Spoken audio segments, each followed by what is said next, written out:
Hi, I'm Sheryl, a librarian with the Kansas City, Kansas Public Library, and this is the second video in our Zoom tutorial. Now, today's video, we're going to learn how to schedule a meeting. The person who schedules the meeting is called the host, and the people who attend the meeting are called the participants.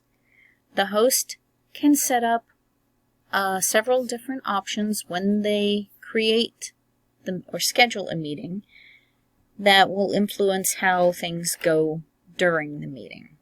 And I'm going to be showing this on a PC, and I should be intercutting video of how to do this same thing on a phone, because all of the options will be the same. They will all be there, but the buttons will be in different spots and they will look a little different. So I'm going to be intercutting footage with that. Now, to schedule a meeting, a new meeting, you click up here where it says schedule a meeting. Here is where you would put the topic of the meeting. I'm just going to erase that and put demo.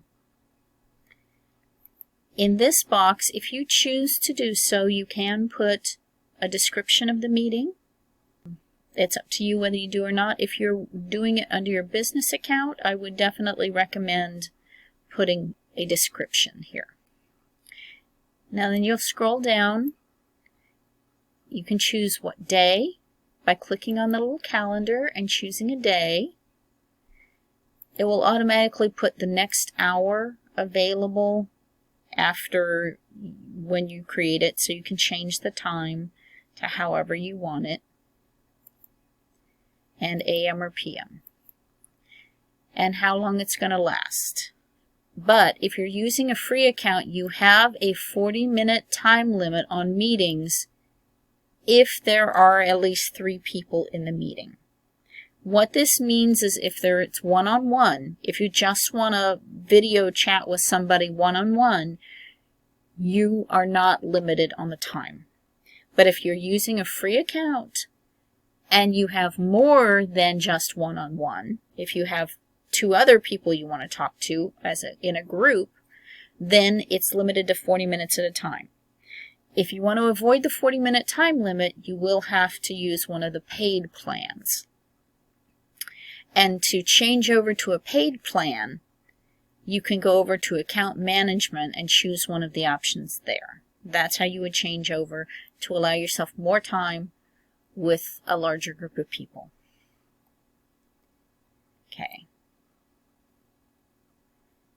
If this is a recurring meeting, you would click here and you could say, is it every day at this same time? Is it every week at this same time? And how long it goes, how many days it repeats. Repeat every 4 days maybe, until an end date or after a certain number of times. I'm going to click that, take that off. Then when it comes to a meeting ID, there are 2 different IDs you can use. One is your personal meeting ID, and you are welcome to use this. However, I do not recommend it for security purposes, because if you keep using your personal meeting ID, anyone who has attended one meeting in the past knows that meeting ID, and they can crash in your other meetings if you use the same meeting ID over and over again. There's been a problem lately with what people call Zoom bombing. It's like photo bombing, but with a Zoom meeting. People who are not supposed to be in the meeting will come in if they have the meeting ID, and they will shout things, offensive things. They will show things up on the screen. So it's actually best to generate a new ID for every meeting, especially if this is a public meeting. You don't want the same ID used for every meeting. So you just make sure it stays here on generate automatically. Now, you can also require a meeting password. I believe that this is set to have a password by default. because of all of the security problems people have been having lately. So just leave that alone. Video. If you want to allow people to see each other, you will need to turn the video on for both you as a host and everybody else as the participant. Otherwise, they will not be able to see each other or you. There are a couple of meetings options down here, and I'm going to go through what these mean for you. If you choose this one, enable join before host, that means people can come into the meeting before you do, which I don't recommend. It's like if you're having a meeting in real life, it's like leaving the conference room door open and letting anybody wander in before you get there. Not so bad in real life, but you don't want to do it in a Zoom meeting. Mute participants upon entry. That's so that they can't chit-chat and whatever before they realize that their microphone is on. It's up to you. Enable waiting room. This is one I always recommend. Now this one is set up on by default. I would not recommend turning that off. Enable waiting room. What happens is the people who are coming into the meeting they'll see a screen that says the host will let you in soon. And you as the host will get notified when the people are trying to join, and you will manually let them in. It's like standing at the door and checking their names off the list to make sure that they are the ones that are registered. It's just another extra control to let people be a little more secure. This last option, record the meeting automatically on the local computer, if you turn that on, you can record the meeting and save a copy of it on your computer. When you record the meeting, it will record the video, the audio, and any typed chats that people do while in the meeting. You may or may not want to record it. That's up to you, but that's what that option is for. Then you will click Save. Now, when it comes to this, you'll get this meeting page with everything that you chose, and you can add it to your Google Calendar, your Outlook calendar, or your Yahoo calendar if you're logged into those on your computer.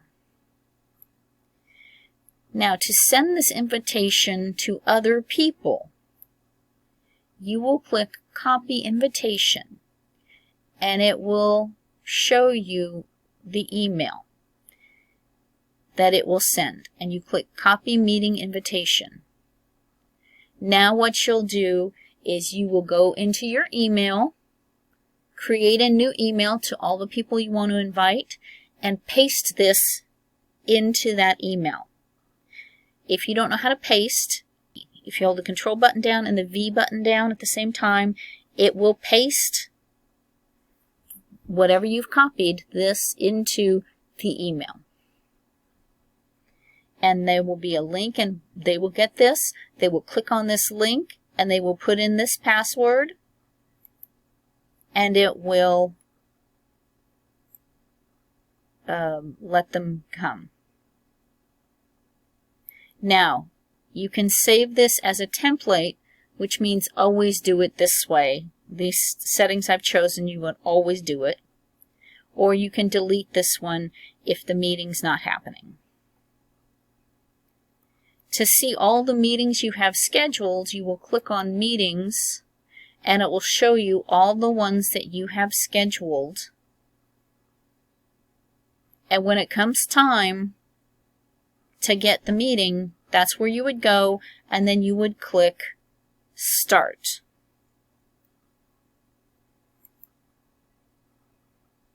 And it will come up. If you're on a phone, it will just start it. If it's on a computer, often it will ask you to save the file.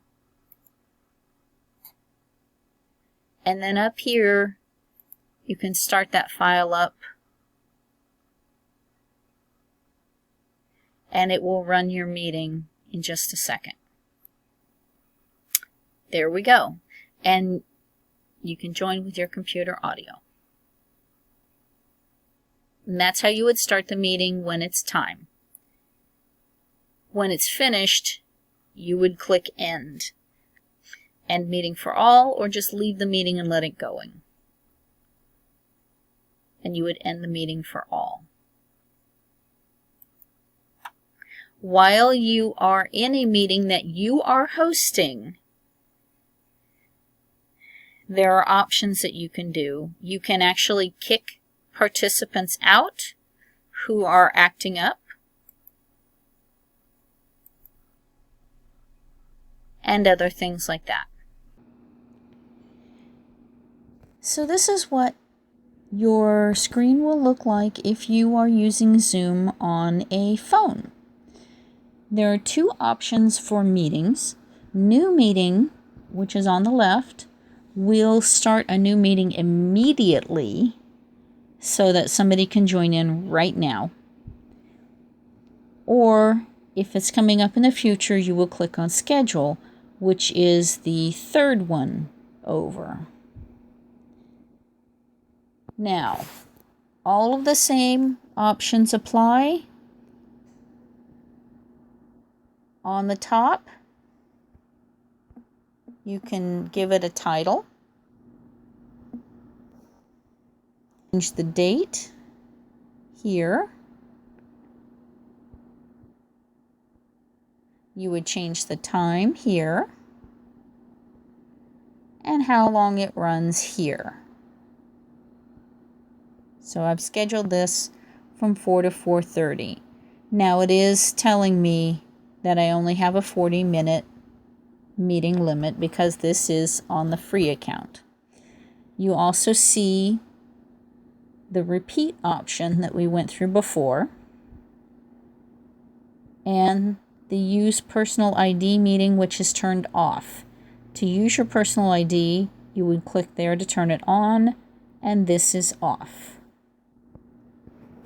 And then you see where the meeting password shows up, and it is not allowing me to turn it off.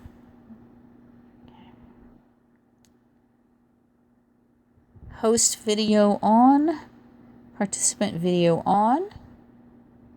Now there are advanced options for this one. Oh, and add calendar. This is on, if you turn that off, it won't even come up with asking if you want to add it to the calendar. Now, if you click on advanced options, that's where you'll find the waiting room, join before host, and automatically record meeting. So you'll see it's all the same options that we just went through. The screen just looks a little different. And then when you're done, at the very top, you click Done. It's asking, since we said to put it on the calendar, it's asking if we can let Zoom put it on the calendar on our phone. And you can allow that if you want to put it on the calendar.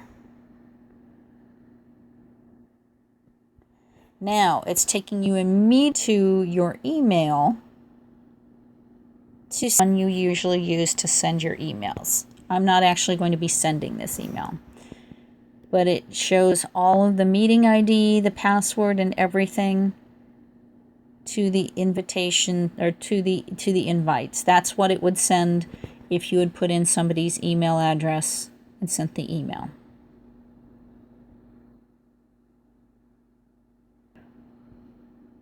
And it's adding it to the calendar. Okay. And there happens to be my calendar that it's adding to. Now I'm going to go back to Zoom. And I'm going to cancel that. Okay. Now at the very bottom, when you're done, it will show you the meeting that you just scheduled. And you would click, when it comes time, you would click the Start button to start the meeting.